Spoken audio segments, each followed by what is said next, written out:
Hello everyone, and welcome to my channel General Hospital today. I hope everyone is having a wonderful day. Before we begin, please hit the subscribe button and give this video a thumbs up. The opulent, sun-drenched living room of the Quartermaine mansion, a space usually resonating with the quiet hum of old money and repressed hostility, was about to become a battleground. The air, thick with the scent of polished mahogany and expensive floral arrangements, was charged with a new volatile energy. Tracy Quartermaine, the matriarch whose sharp tongue was as much a family heirloom as the artwork on the walls, stood with her arms crossed, her gaze fixed on the woman she had, for a fleeting beautiful moment, believed to be her long-lost daughter. Michael Corinthos, young, earnest, and bearing the weight of his family's legacy like a well-tailored suit, stood beside her, his posture rigid with a similar gut-wrenching betrayal. Before them stood Ronnie, a figure who had woven herself into the very fabric of their fractured family, with the skill of a master tailor. Her face, which had so recently been a canvas of warmth and familial affection, was now a carefully controlled mask. But the cracks were showing. The discovery had been incremental, a series of small, unsettling clues that coalesced into an undeniable, horrifying truth, culminating in a piece of damning evidence Michael now held in his trembling hand. A forged birth certificate, discovered tucked away in a locked drawer of a room that was never truly hers. "I think you have some explaining to do." Tracy's voice cut through the silence, each word sharp and precise like shards of ice. It was not the hysterical screech one might expect, but a low, dangerous tremor that was far more terrifying. This was the voice she used before eviscerating a business rival, not the woman who had tearfully embraced a returned child.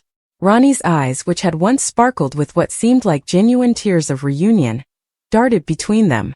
She attempted a smile, a weak, pathetic imitation of the radiant one she'd used to disarm them.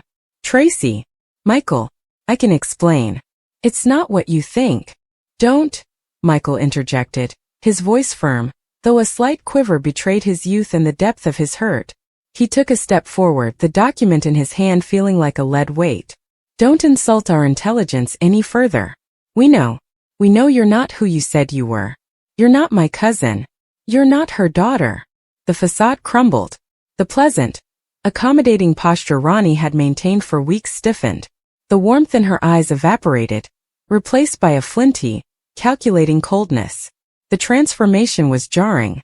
It was as if the sweet, loving daughter had been a costume, and the zipper was finally being pulled down to reveal the stranger within. "Who are you?" Tracy demanded, her voice rising now, the control beginning to slip as the raw, maternal wound was ripped open anew.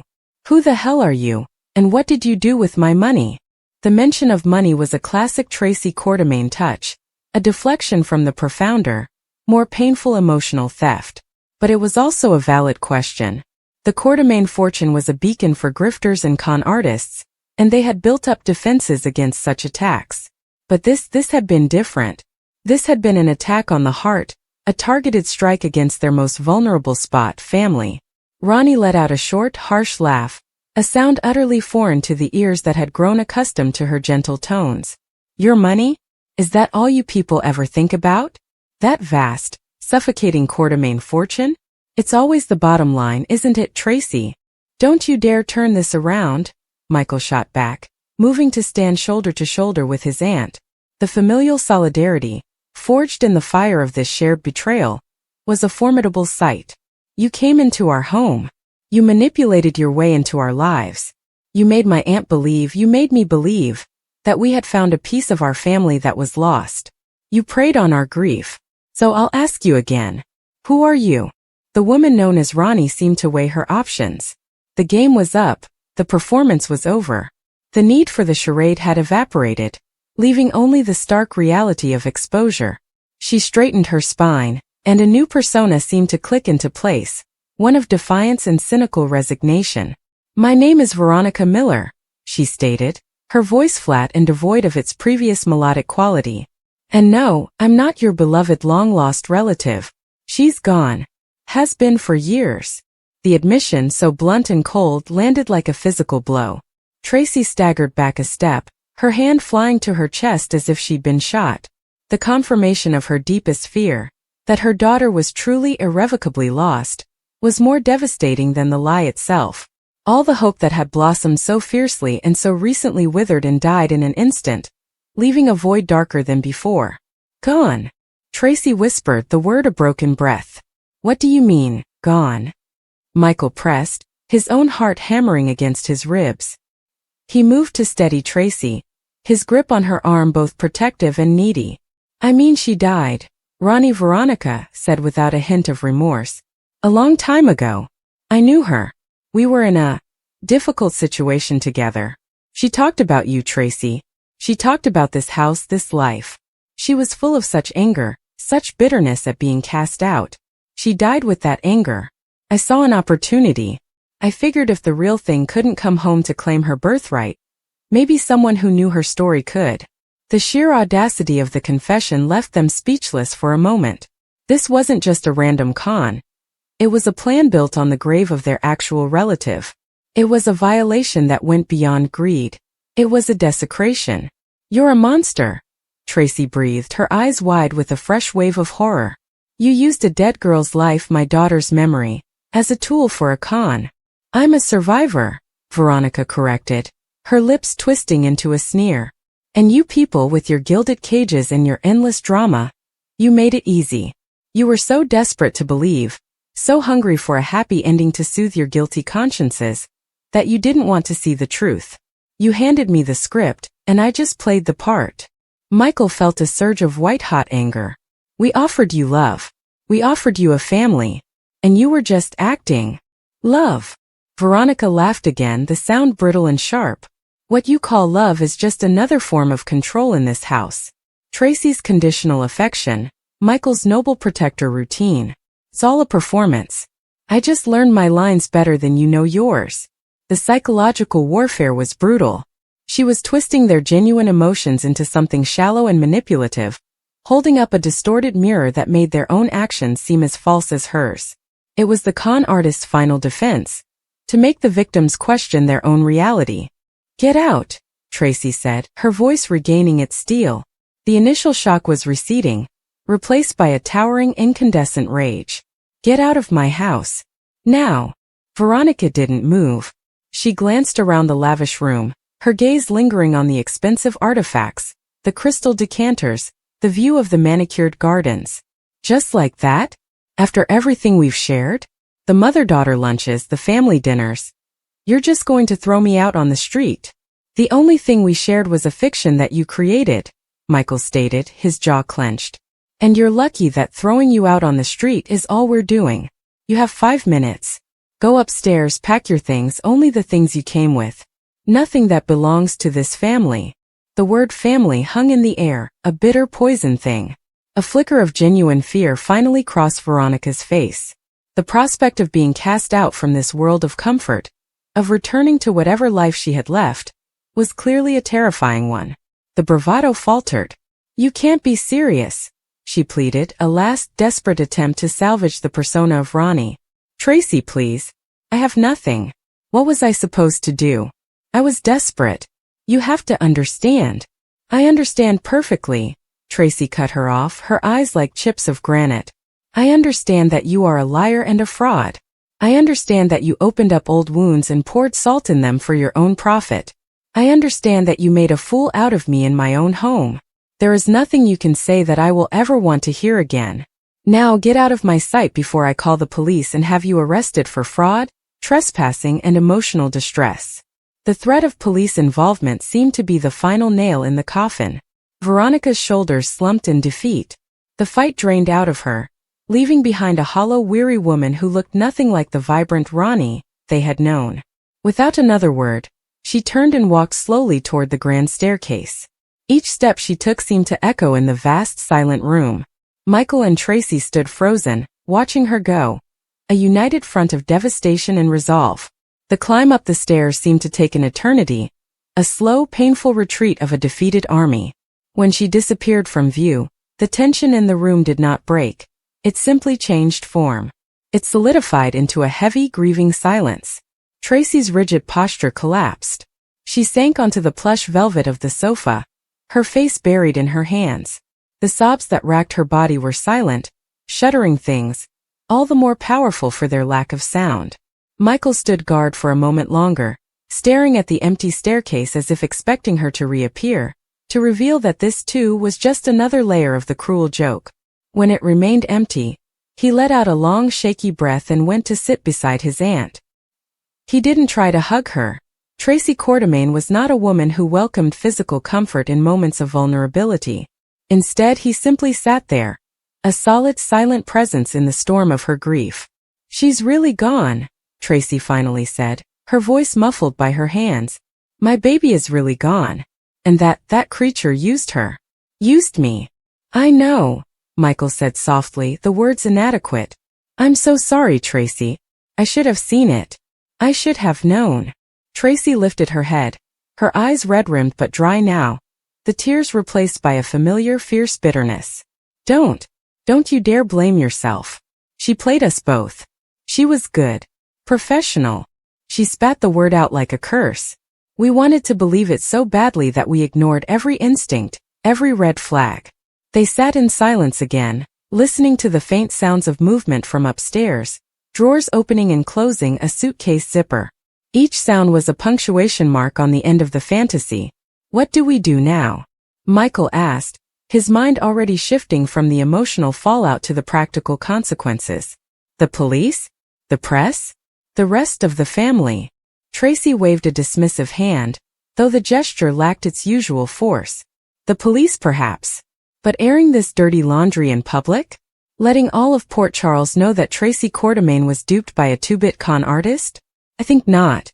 We will handle this, internally." The word internally carried the full weight of the Quartermain name.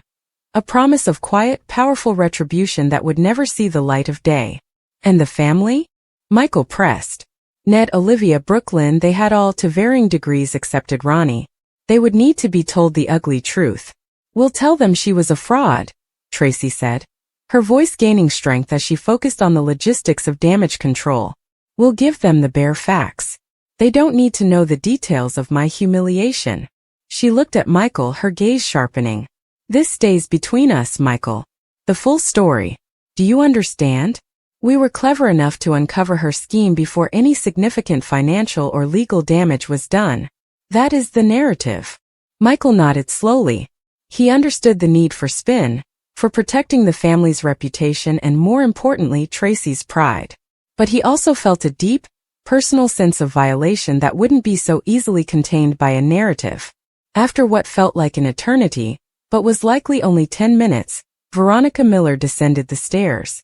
She was carrying a single modest suitcase, the one she had arrived with. She had changed out of the expensive clothes the Quartermains had bought for her and into a simple, plain outfit that looked cheap and foreign in the opulent setting. The transformation back to her true self was complete. She didn't look at them as she walked toward the front door. She kept her eyes fixed straight ahead, on her exit from this gilded world. "Stop," Tracy's voice rang out, halting her just as her hand touched the ornate brass doorknob. Veronica paused, her back still to them. Tracy stood up, walking slowly toward her until she was just a few feet away. "I want you to look at me."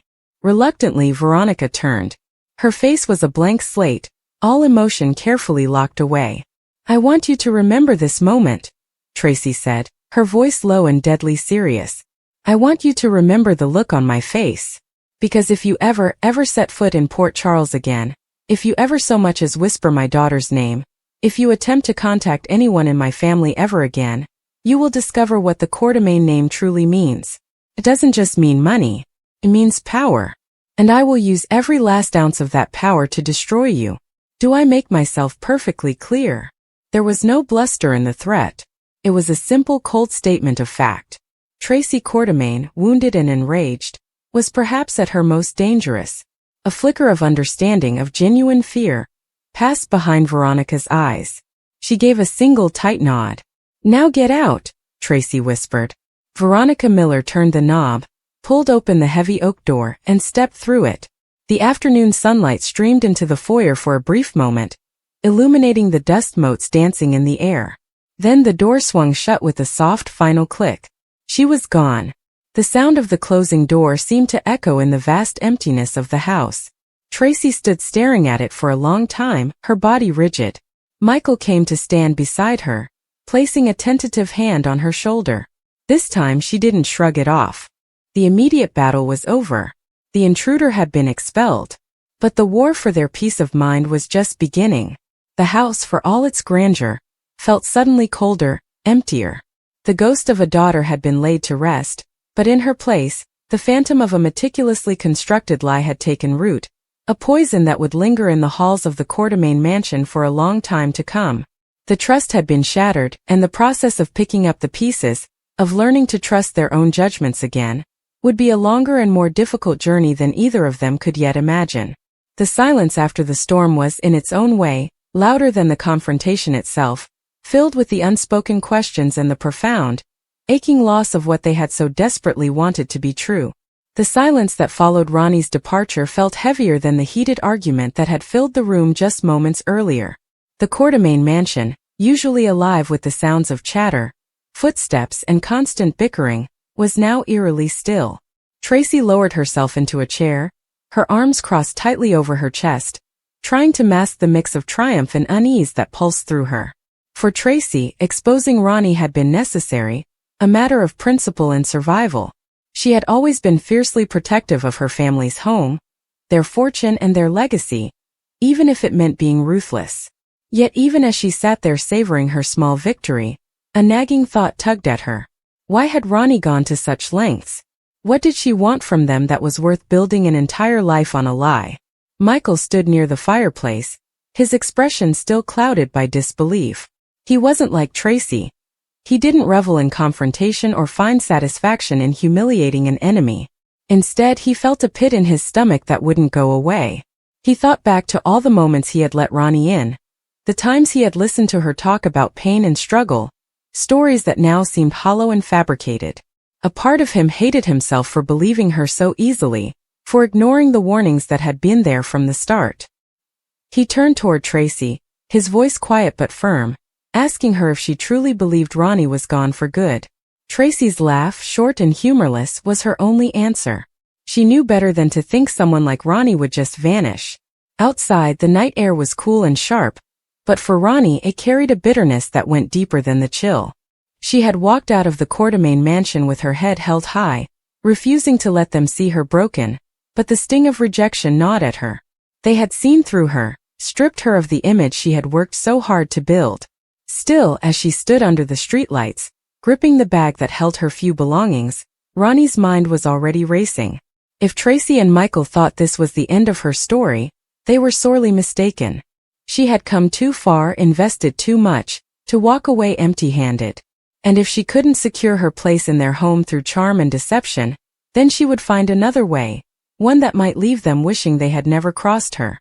Back inside, the conversation between Tracy and Michael turned from relief to strategy. Tracy insisted that they should take steps to ensure Ronnie couldn't return, suggesting locks be changed, extra security measures installed, and even notifying the rest of the family so no one else would be caught off guard. Michael, though he agreed in principle, hesitated at the severity. He reminded Tracy that Ronnie hadn't actually harmed them yet, that she had simply lied her way in. But Tracy scoffed at his attempt at compassion. In her mind, lies were just the first weapon. If left unchecked, they escalated into schemes, theft, or worse. Tracy knew from decades of experience that people like Ronnie always had a deeper agenda, and she wasn't about to underestimate her again. That night, Michael lay awake in his room, staring at the ceiling, unable to silence the thoughts that swirled in his head. Every time he closed his eyes, he replayed the moment when Ronnie's face shifted from confidence to desperation, when her carefully built world collapsed under the weight of truth. He thought about the pain in her eyes, not pain for being caught, but something deeper, something rooted in her past that she hadn't shared. He wondered if there had ever been a kernel of truth in her stories, or if it had all been smoke and mirrors. His heart, so often at war with his head, left him uneasy. He wanted to believe people could change, that not everyone who lied was beyond redemption. But Tracy's voice, sharp and cynical, echoed in his ears, reminding him that compassion often came at too high a price. In the days that followed, the mansion buzzed with the ripple effects of Ronnie's exposure. Family members came and went, each one eager to weigh in on the drama. Ned offered sarcastic commentary about how Tracy should consider writing a book on spotting liars, while Brooklyn rolled her eyes and muttered about how typical it was for outsiders to latch onto their family name. Even Monica, with her usual calm demeanor, admitted she had sensed something off about Ronnie but hadn't wanted to stir up conflict. The Quartermaines, for all their dysfunction, shared one trait in common: a deep suspicion of outsiders who dared to infiltrate their world. Ronnie had confirmed their instincts, and in a strange way, her betrayal seemed to pull them closer together, if only temporarily. But Ronnie hadn't disappeared from Port Charles. Word of her expulsion from the mansion spread quietly through town, and whispers followed her wherever she went. To most, she was just another con artist who had aimed too high and fallen short. But to Ronnie, every sideways glance, every hushed conversation, only fueled her determination. She began to dig into the Quartermaines, learning their histories, their weaknesses, their old scandals that never truly stayed buried. If she couldn't be part of their family, she would make sure their perfect facade cracked, exposing the rot beneath. And she knew exactly where to start, by targeting Michael, the one who had once believed in her. Michael, unaware of the storm brewing outside, tried to refocus on his own life. He told himself that Ronnie's chapter was closed, that Tracy was right and the matter was settled. But late at night, when his guard was down, he couldn't shake the feeling that they hadn't seen the last of her. His instincts whispered warnings that his heart didn't want to hear. Ronnie's departure hadn't felt final. It had felt like the opening move in a much larger game. And if that was true, then he and Tracy might have just set in motion something far more dangerous than either of them realized.